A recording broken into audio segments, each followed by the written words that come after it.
என்னிடமுள்ள கெட்டதை நீ விலக்கி நல்லதையே கொடுத்தாய் தேவதையே.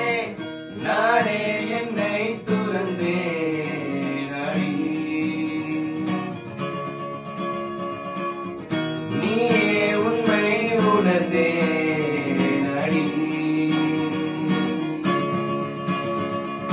என்ன நினைத்தாலும் சொல்லி விடுவேன், இப்பொழுது ஏன் அடி தயங்குகிறேன்? சொல்லெல்லாம் நீயாகி போனாயே. கண்ண இடம் கூட இப்படி ஒரு